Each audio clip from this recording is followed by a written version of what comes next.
Hi guys, welcome to History for the Year.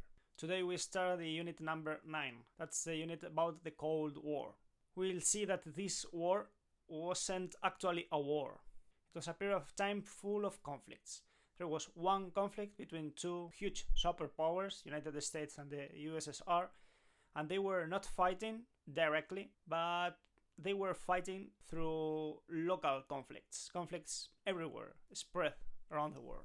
So, I'm sorry, this unit we are going to study conflicts and wars. You know, history is pretty sad. Perhaps humankind we will learn in the future, or maybe not.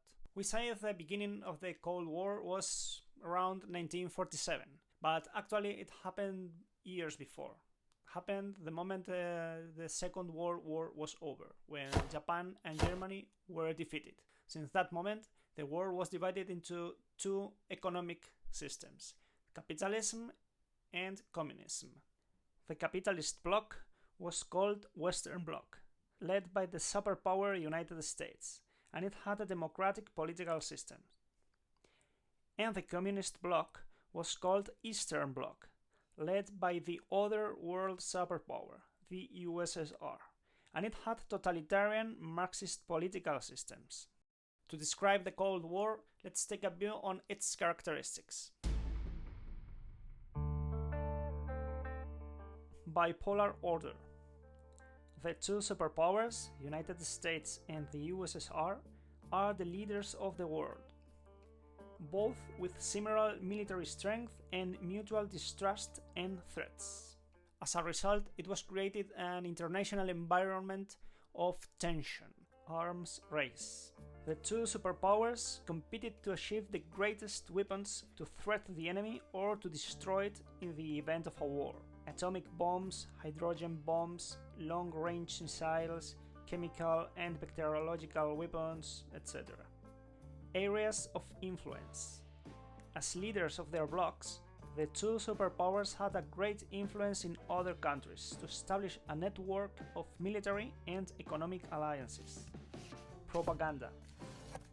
To maintain its influence, each superpower used extensive propaganda aimed to convince people of the dangers of the opposing bloc. Threat of war.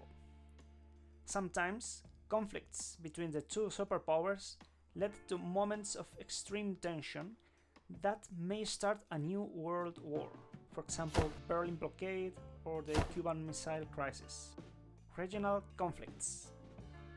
Different conflicts were encouraged or directly led by the two superpowers without using their massive atomic destruction weapons. The Greek Civil War, the Vietnam War, the Korean War. Espionage and secret services.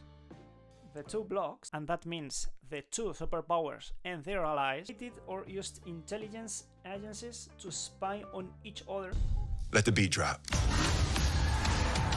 To obtain scientific, technological, and military secrets. The most important ones were the CIA, Central Intelligence Agency, in the United States, and the KGB, the Committed and you said, and the United Nations. United Nations were created to avoid these conflicts, to stop wars. And yes, you're right. But the problem is the Security Council in the United Nations.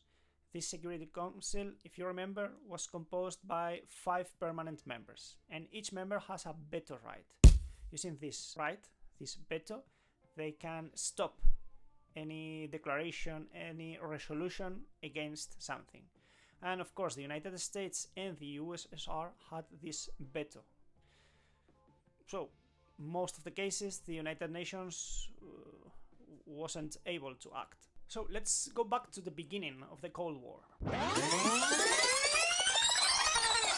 The Cold War was led by the representatives of the United Kingdom, United States, and the USSR, when their representatives met in Potsdam Conference. Do not mess with Yalta Conference. Yalta Conference was the one that appeared in your last exam, and this is the Potsdam Conference. Joseph Stalin, the leader of the USSR, imposed the Soviet model on the eastern countries, and he tried to expand his influence on other countries.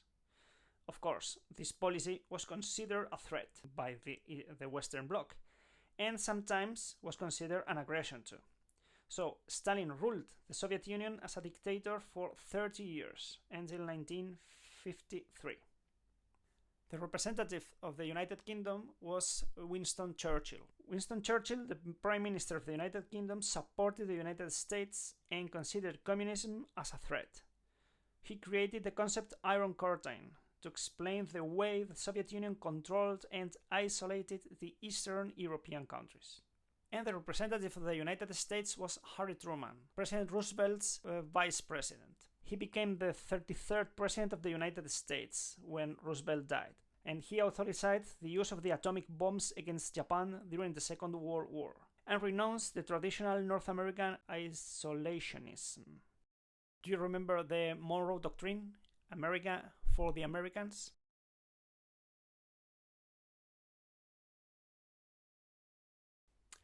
We said one of the characteristics of the Cold War was the bipolar order. So now we are going to study each pole and their characteristics, their areas of influence too. Western Bloc. Western Europe and the American continent were under the influence of the United States. All of them had democratic systems, in America dictatorial systems, and a capitalist economic system.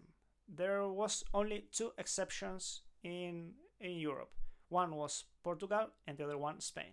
The United States provided political, economic, and military assistance.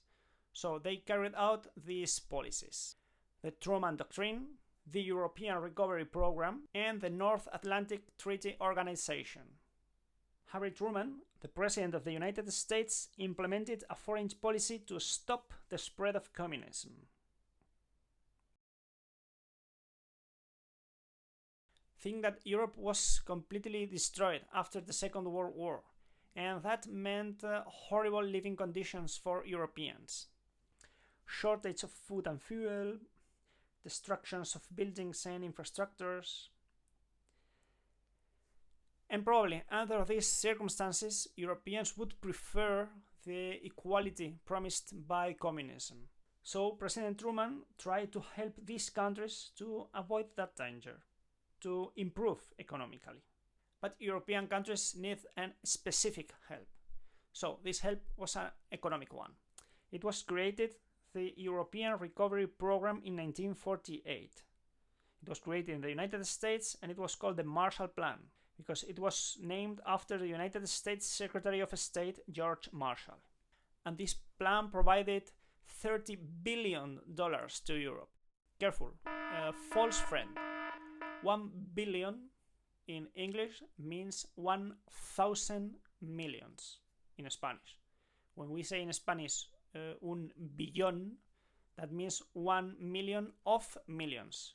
The Marshall Plan benefited 17 European countries, but not Spain, because Spain it was not a democracy. A few years later, Franco made an agreement with the United States President, Dwight David Eisenhower.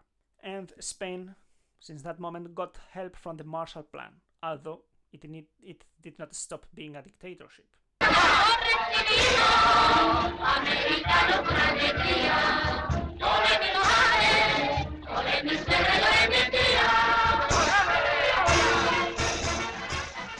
Other kind of a specific help was the military help, and that was the NATO. The NATO was created in 1949, and it was a military alliance aimed to defend Western countries against their eventual enemies, the Soviets. The initial 12 NATO members were Belgium, Canada, Denmark, France, Iceland, Italy, Luxembourg, the Netherlands, Norway, Portugal, United Kingdom, and United States. Other military alliances were promoted by the United States around the world, bilateral alliances or multilateral military alliances. All of them aimed to isolate the USSR and to prevent their reaching to the seas. The most important ones were the Inter-American Treaty of Reciprocal Assistance, United States and 23 Latin American countries, the Pacific Security Treaty, or ANZUS, United States, Australia and New Zealand, the Southeast Asia Treaty Organization, Australia, France, United Kingdom, New Zealand, Pakistan, Philippines, Thailand and the United States, or the Baghdad Pact, United Kingdom, United States, Turkey, Iraq, Iran and Pakistan. The Eastern Bloc. If the United States is the leader of the Western Bloc, the USSR is the leader of the Eastern Bloc.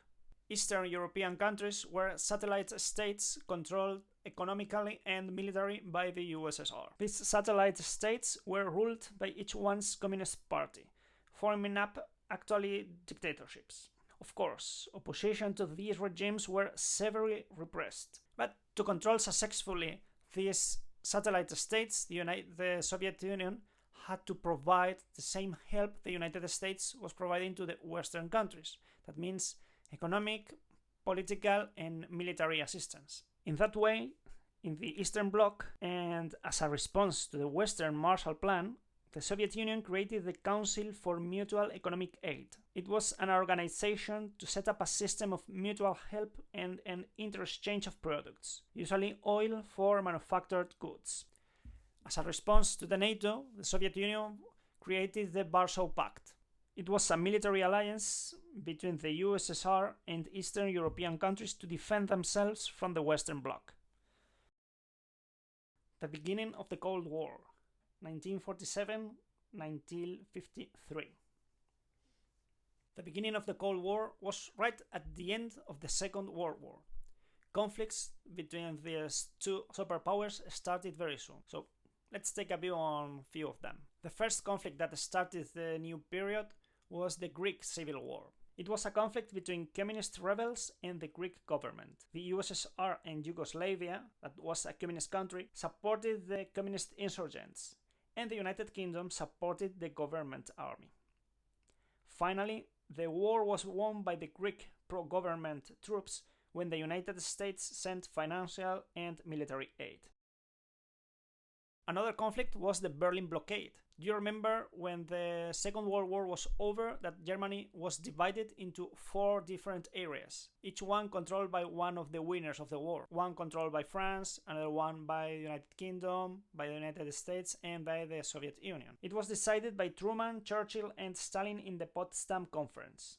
So, Germany was distributed among France, Britain, United States and the USSR. And the capital city, Berlin, although it was located in the Soviet area, was also occupied by the 4 allies. These conferences were meetings where something was decided, the creation of a West German single economic area. So France, Britain and the United States agreed to combine their German administration areas into only one. Stalin, of course, considered this decision as a threat by the capitalist world. So he blocked transports to Berlin. Although the blockade affected land and water transport, the United States Air Force, the British Royal Air Force, and the Royal Australian Air Force kept the communications and air transport with West Berlin. For 15 months, this airlift was working, until Stalin realized that the blockade was very unpopular, so he decided to stop it. So in May 1949, almost 1 year after the blockade started, it was lifted. That year of 1949, the agreements made at Potsdam Conference were over. The Western Allies supported the creation of a new Germany, the Federal Republic of Germany, under the influence of the Western Bloc and under a capitalist economic system and a democratic political system. So the USSR supported the creation of a new East Germany country. It was created the German Democratic Republic, and this country joined the satellite states under the USSR area of influence. Actually, the first conflict we should have studied should be the Chinese Civil War, because this conflict started before the Second World War. It was interrupted during the war, and after the war, it resumed. It started in 1927 and ended in 1949. In this conflict, the Chinese Nationalist Party, led by Chiang Kai-shek, fought against the Chinese Communist Party. Communists won, and the leader, Mao Zedong, proclaimed the People's Republic of China. And losers of the war took shelter in the island of Formosa and established there the Republic of China, better known as Taiwan. The conversion of China into a communist country was considered a triumph by the Soviet Union. 1 year later, the USSR and China signed a treaty, the Sino-Soviet Treaty of Friendship. It was an agreement of mutual aid. Anyway, China and the USSR will have a difficult relationship, because although both of them are communist countries, they were really different. And last conflict we are studying in this first stage of the Cold War was the Korean War. As you know, nowadays there are two Koreas. North Korea, its official name is Democratic People's Republic of Korea, and South Korea, its official name is Republic of Korea. Korea existed in the past as a single country. That finished with the Japanese occupation in 1910. Since that moment, Korea was just a part of the Japanese Empire until the end of the Second World War. When the Second World War was over, the Soviet armies occupied the north of Korea. And the United States, the country was divided into two different regions at the 38th parallel. North parallel, of course, because Korea is on the northern hemisphere. These countries were supported by the two superpowers. The USSR supported the communist regime on the North Korea, and United States supported a dictatorial regime in South Korea. The conflict started in 1950, when North Korea invaded almost all South Korea. The United Nations condemned the invasion because it was considered illegal, and sent a United Nations peacekeeping forces to end the conflict under the leadership of the United States. The United States armies reconquered the territory and went on invading North Korea, coming closer and closer to the Chinese border. And that was considered as a threat by China and an illegal action. Same way the invasion of South Korea was considered illegal by the United Nations, the invasion of North Korea should be illegal too. So Chinese army joined the war and conquered all North Korea and the north of South Korea. So the international tension grew, and that was the first time after the Second World War when the use of atomic bombs was considered. Actually, one American general, General MacArthur, who was the chief in command of the Pacific War during the Second World War, he asked permission to use atomic bombs against China. Finally, it was signed an armistice between North and South Korea. According to this armistice, a demilitarized zone would be created to separate both Korea's borders. The United Nations would be the organism to control the area. Do you remember when we studied the First World War? The end of the war was after an armistice was agreed. This armistice was signed at 11 o'clock, the 11th day, 11th month, 1999. After this armistice, there was a series of treaties. So the armistice was to stop fighting, but the end of the war was actually when countries made agreements and they signed peace treaties. Versailles, Sèvres. So between North and South Korea happened exactly the same. There was an armistice to stop fighting, but the problem is the peace treaty never was signed. That means nowadays, today, between North and South Korea, they are officially still at war because they never signed the peace treaty. They just signed an armistice. They stopped fighting. The Cold War, 1953 till 1962. The year 1953 was very important because Stalin died. He was replaced as first secretary of the Communist Party of the Soviet Union by Nikita Khrushchev. Khrushchev started a policy to reform some of Stalin's measures. This policy was called the process of de-Stalinization. On the West, Harry Truman was replaced as President of the United States by Dwight David Eisenhower, former Army Chief of Staff during World War II. However, these new presidents did not prevent the continuation of conflicts around the world. So let's see some of them. The Hungarian Revolution. One conflict was the Hungarian Revolution. In Hungary, there was a wave of critics and students' protests against the Soviet regime. But this happened after Stalin's death. These protests led to a huge popular demonstration. The Hungarian army joined the demonstration asking for freedom. And everything changed into a revolution when fights between pro-Soviets and demonstrators started. Hungary tried to withdraw from the Warsaw Pact and ask a kind of help by the United Nations. Finally, Khrushchev, the leader of the Soviet Union, commanded the occupation of Budapest by the troops of the Warsaw Pact, and then the Hungarian Revolution was eliminated. 13,000 Hungarians were sent to prison and 350 executed. Former Interior Minister, the pro-Sovietic Janos Kadar, was appointed leader of the country. The Berlin Wall. A different kind of conflict happened in Germany, specifically in Berlin. Remember that Berlin was divided into 4 administrative areas, and later the French, United States and United Kingdom areas were put together into only one. So Berlin actually was divided into 2 zones. The Western zone, the capitalist zone, capitalist Berlin, and the Eastern, the communist Berlin, the capital city of the Democratic Republic of Germany. Since that moment, West Berlin started developing economically much better than East Berlin, and that meant that a lot of people from East Berlin emigrated to West Berlin, and from West Berlin to West Germany. By 1961, the amount of people who left East Germany was so huge that the Soviet authorities stopped this mass migration, building a wall to prevent people crossing from one side to the other one.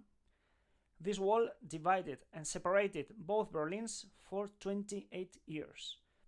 The Eastern Guards received shoot-to-kill orders to prevent people from escaping East Berlin. Around 200 people were killed trying to reach the west side of the city. But 5,000 Berliners successfully defected and arrived to West Berlin and to West Germany. The Suez Crisis. In the boundary between Europe and Asia, there is a strategic country and a very important key location. That's Egypt and the Suez Canal. The Suez Canal is a waterway connecting the Mediterranean Sea to the Indian Ocean via the Red Sea. It was constructed by the French explorer and engineer Linand de Villefort and opened in 1869. Later, in 1875, Great Britain acquired stock shares and took control since Egypt became a British protectorate. And you remember the unit about imperialism. So Britain had colonies and had protectorates. For example, Egypt was one of these examples, one protectorate. Suez Canal was, and nowadays is, a strategic location because it enables a more direct route for shipping between Europe and Asia without circumnavigating the African continent. 11 years after the Second World War, in 1956, the British authorities withdrew from the Suez Canal and from Egypt and handed the control, at least the political and military control of the Suez Canal, to the Egyptian authorities. Although a British-French company was ruling the administration of the canal. The president of Egypt, Gamal Abdel Nasser, quickly moved to nationalize the canal's operations in July 1956. And in response, in October 1956, troops from Britain, France, and Israel threatened to invade Egypt, leading to the so-called Suez Crisis, or the Second Arab-Israeli War. Israel invaded the Sinai Peninsula and defeated the Egyptian army, although Egypt blocked the canal to all shipping by sinking boats. Heavy political pressure from the United States and from the USSR led to a withdrawal.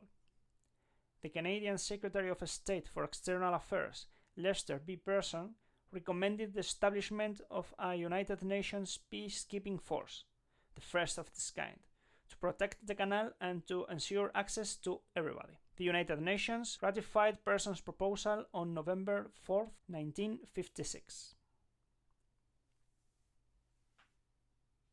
The Cuban Missile Crisis. In the Caribbean there was a conflict, and that one was the closest moment we were to a full-scale atomic war. Everything happened in Cuba, where the revolutionary Fidel Castro was the prime minister, after his guerrilla movement ended the dictatorship of Fulgencio Batista in 1958. But the conflict started in 1961, when the United States Intelligence Agency supported an invasion of Cuba by a group of anti-Castro Cuban exiles. This invasion, known as Battle of Bay of Pigs, was a fail, but Fidel Castro feared future invasions by the United States, so he established closer ties with the USSR, proclaiming his country as a communist one. And 1 year later, in 1962, the United States deployed nuclear missiles in Turkey, close to the USSR. Of course, the leader of the USSR, Nikita Khrushchev, considered this act as a threat and responded placing nuclear missiles in Cuba. You placed missiles close to the Soviet Union, I placed missiles close to the United States. When a United States spy plane found out the missile facilities in Cuba, the President of the United States, John Fitzgerald Kennedy, established a naval blockade on October 22nd to prevent further missiles from reaching Cuba. The United States announced it would not permit offensive weapons to be delivered to Cuba, and demanded that the weapons already in Cuba could be dismantled and returned to the Soviet Union. It shall be the policy of this nation to regard any nuclear missile launched from Cuba against any nation in the Western Hemisphere as an attack by the Soviet Union on the United States, requiring a full retaliatory response upon the Soviet Union. Khrushchev answered that first the United States should dismantle the missiles deployed in Turkey. Tension was at its maximum because Russian boats were approaching Cuba, transporting more missiles, and the United States had the blockade ready to fight against these boats. A confrontation like that would mean the beginning of an atomic war. Because of that, people were terribly scared, especially in the United States. So people left their jobs and they went home to die with their families. So tension was really high. After several days of tense negotiations, an agreement was reached between the United States and the Soviet Union. Publicly, the Soviets would dismantle their offensive weapons in Cuba and return them to the Soviet Union, subjected to a United Nations verification, in exchange for a United States public declaration and agreement to avoid invading Cuba again. The United States agreed that it would dismantle all United States-built Jupiter ballistic missiles which had been deployed in Turkey against the Soviet Union. The Cold War, 1963-1973. This is a new stage in the Cold War because the United States and the Soviet Union, after the Cuban Missile Crisis, realized how close they came into a real atomic war. 1 year later, in 1963, the United States, the USSR, and Great Britain signed a treaty aimed to lower the risk of a nuclear war. It was the Limited Nuclear Test Ban Treaty. This treaty prohibited the testing of nuclear weapons in the atmosphere, in the land, and in the water. These three powers signed the treaty, and China and France, other nuclear powers, were asked to be part of it, but they refused. Another step towards the lowering of nuclear tension was the signing of the SALT I Treaty in 1972, which limited the amount of nuclear weapons. In 2002, the President of the United States, George Bush, announced the withdrawal of the United States from this treaty. But of course, this stage of the Cold War was full of conflicts. Let's see them. The Prague Spring. In 1968, Alexander Dubček became the leader of the Communist Party of Czechoslovakia, and he started a series of liberal reforms.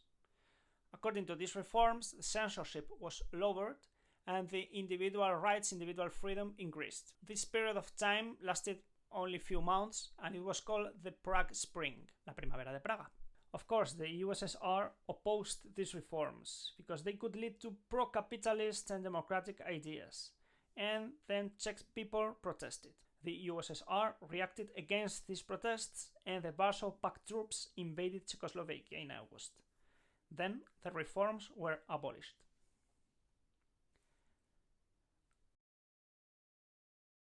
the Middle East conflict. There is a place where conflicts did not stop since the beginning till nowadays. This place is in Middle East, and everything started with the creation of the State of Israel in 1948. The new State of Israel was created in the Palestine territory under the British administration, with Jewish refugees from Europe. Since the creation of the state, Israel had conflicts with surrounding Arab states. In 1973, an Arab military coalition led by Egypt and Syria launched a surprise attack and invaded Israel. United States and the USSR supported both sides. United States supported Israel and the Soviet Union supported the Arab countries, providing them with massive supplies. Israeli forces resisted the invasion and counterattacked, recovering territory and invading Syria and Egypt. In response to the United States support of Israel, the Arab members of the OPEC, Organization of the Petroleum Exporting Countries, decided to reduce the oil production and later an embargo against the United States, Netherlands, and other countries. This embargo caused the 1973 energy crisis. It was called the oil crisis. The development of the war led to tensions between the United States and the USSR, coming closer to a near confrontation between the two nuclear superpowers. Finally, a ceasefire was imposed cooperatively in October the 25th to end the war. Military dictatorships in Latin America. Do you remember the Monroe Doctrine we studied in the unit about imperialism? It was America for Americans. For North Americans, actually. According to this ideology, United States consider all the American continent its area of influence. That meant they should stop or prevent the spread of communism there. And the communism ideology is an easy ideology to be spread in Latin America because there is a huge amount of population living in poverty. So the United States supported right-wing military dictatorships, backing coups d'etat to replace left-wing leaders. Examples of these dictatorships supported by the United States were Argentina under Rafael Videla, Chile under Augusto Pinochet, Guatemala under Efraín Ríos Montt, Nicaragua under Anastasio Somoza, Paraguay under Alfredo Stroessner, Peru under Alberto Fujimori, or Uruguay under Juan María Bordaberry. Also, the United States promoted civil wars, supporting opposition against democratic left-wing regimes in Costa Rica and El Salvador. The most famous conflict of the Cold War was the Vietnam War. The origin of this war was the decolonization process in Indochina. Indochina was a French colony. And after the Second World War, during Potsdam Conference, it was divided, the same way Korea or Germany was. The communist Vietnamese revolutionary Ho Chi Minh tried to create a unified Republic of Vietnam, but French authorities refused, and then a civil war started.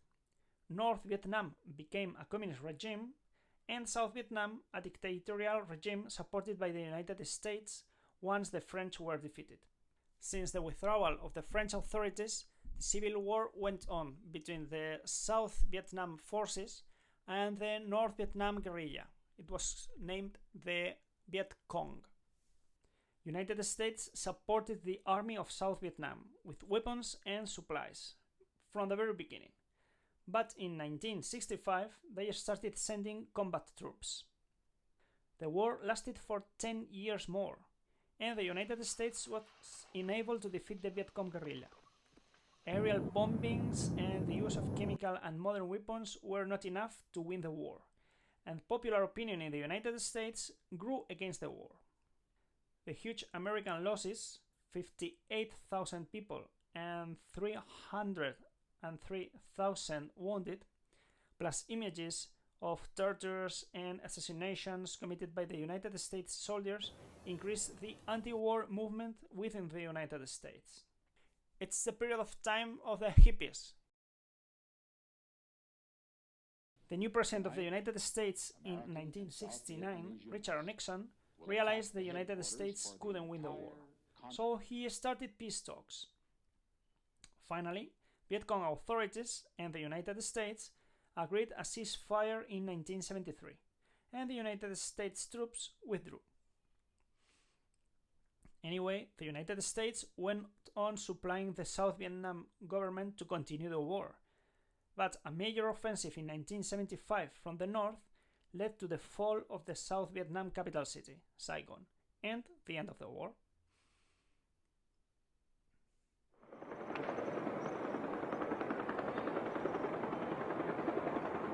Finally, Vietnam was unified into a single country. It was called the Socialist Republic of Vietnam in 1976. And the United States suffered their first military defeat, and a sentiment of anti-Americanism, this kind of feeling, spread around the world.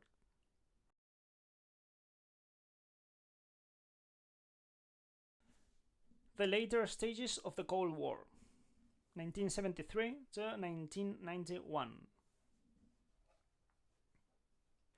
In 1973, a new stage of the Cold War started. It started after the Vietnam War, and it was called detente. The United States' prestige was very, very low, lower than ever before, and a lot of countries looked for a new kind of understanding.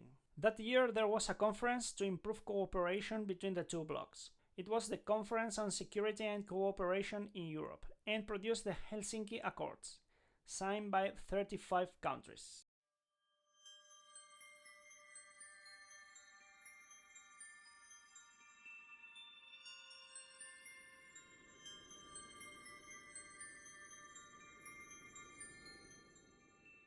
Spanning the region from Vancouver to Vladivostok, the Organization for Security and Cooperation in Europe promotes security in 56 states in North America, Europe, the South Caucasus and Central Asia.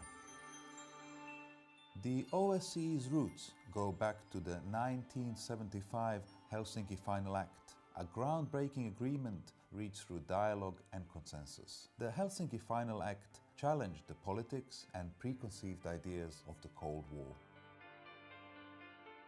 It set forth 10 principles to govern relations among states, focusing on cooperation and the peaceful settlement of disputes. The Final Act acknowledged for the first time that building security requires a multifaceted approach. Threats stem not just from troops and from weapons, they also come from economic woes, they come from environmental degradations, they come from violations of human rights. The Final Act's inclusion of human rights proved especially faithful. It inspired political activists across Europe, and eventually it helped in the fall of the Berlin Wall. Anyway, despite the Helsinki Accords, tensions between the blocs resumed because of the events of 1979, the Soviet-Afghan War.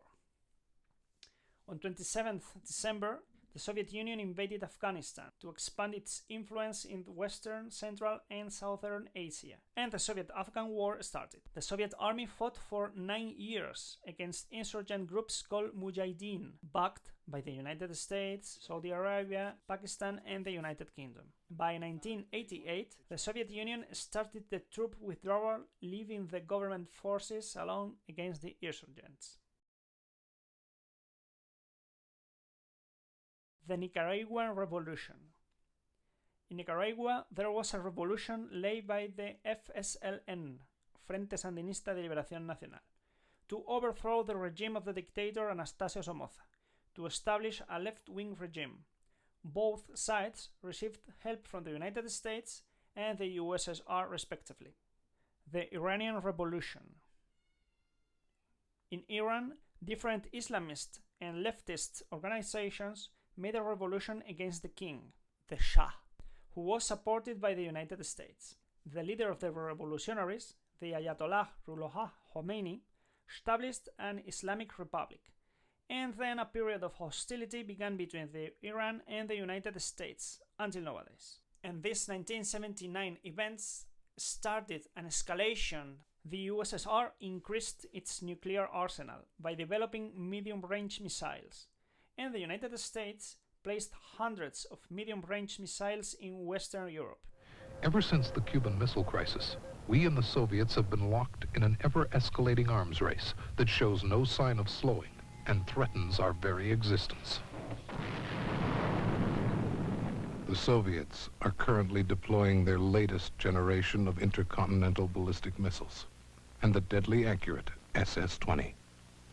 They build the new Typhoon-class nuclear submarine. We build the Ohio class. The Soviets update their bombers, deploying the Backfire and the Blackjack, while we test the B-1 and equip our B-52s with cruise missiles. The spiraling arms race maintains as the status quo a balance of terror. And though we and the Soviets regularly plead that we only seek peace, the buildup continues. This impotent policy is ironically called MAD, Mutual Assured Destruction. The United States President Ronald Reagan approved in 1981 a military program known as Star Wars. 4 years before, George Lucas had filmed the first Star Wars movie.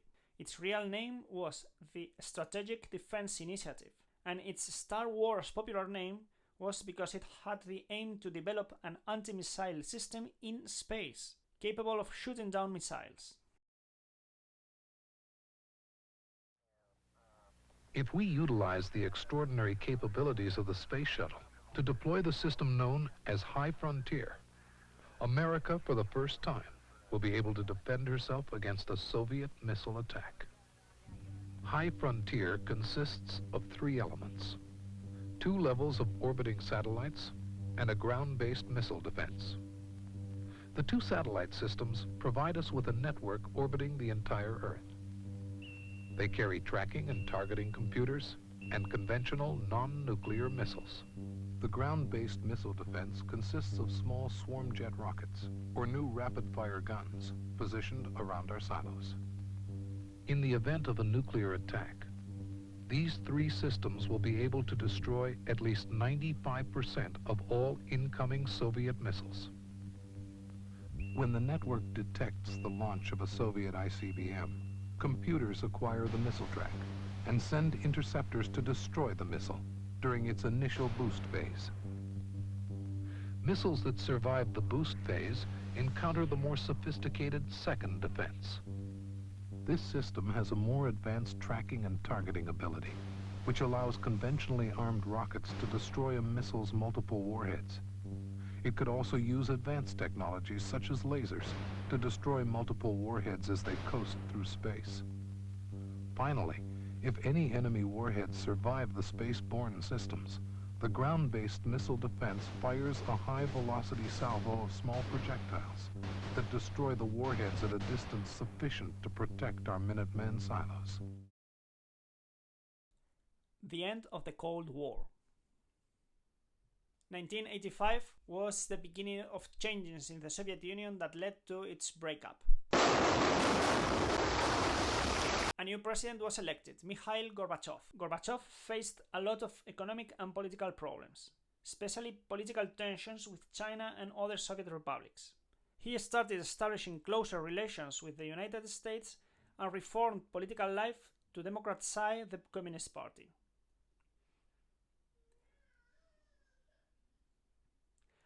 The presidents of the 2 superpowers met at the Geneva Summit in 1985 to discuss nuclear disarmament. They signed the Intermediate Range Nuclear Forces Treaty in 1987, an agreement to eliminate intermediate range and shorter range missiles. In 2019, President Donald Trump withdrew unilaterally from this treaty, and 3 weeks later, the United States started testing this medium-range missile. President Donald Trump says his country will exit the Intermediate-Range Nuclear Forces Treaty. Trump was speaking to reporters after attending a rally in the U.S. state of Nevada. He accused Russia of violating the document, but without providing any evidence. We'll have to develop those weapons. Unless Russia comes to us and China comes to us and they all come to us and they say, let's really get smart and let's none of us develop those weapons. But if Russia's doing it and if China's doing it and we're adhering to the agreement, that's unacceptable. Next step, easing tension between the 2 superpowers, was the signing of the START I Treaty. It was in 1991, and it had the aim to reduce the number of intercontinental nuclear missiles. Also, other events were key to end the Cold War. Soviet troops withdrew from Afghanistan. The Berlin Wall came down in November 1989, and the next year Germany was reunified. The Warsaw Pact was dissolved in 1991, and finally the USSR broke up in 1991. On 25th December 1991, Mikhail Gorbachev resigned as president of the Soviet Union. It was the end of the Cold War. Я покидаю свой пост с тревогой, но и с надеждой, с верой в вас, в вашу мудрость. After the Cold War, there was one winner, of course, the United States. They became the only one superpower. Nowadays, although the United States is the first superpower, is the first economy and the first military force in the earth, there is a multipolar world because China emerged and is now very, very powerful. Russia, under Putin, is getting stronger and stronger. So now we have a lot of different poles with different powers, and the relationships are difficult. Although we have only one first superpower, the threats that we were living under the Cold War still exist. There are bacteriological weapons, there are chemical weapons, there are, of course, atomic weapons, and everything is there. Perhaps nowadays it's more difficult than before to agree solutions, because before there were only two sides who were opposed, and they had to talk and to come to an agreement. Nowadays it's more difficult because there are a lot of different sides. China must agree with Russia and with the United States and Japan and Europe. Are our current leaders, our current world leaders, able to maintain peace?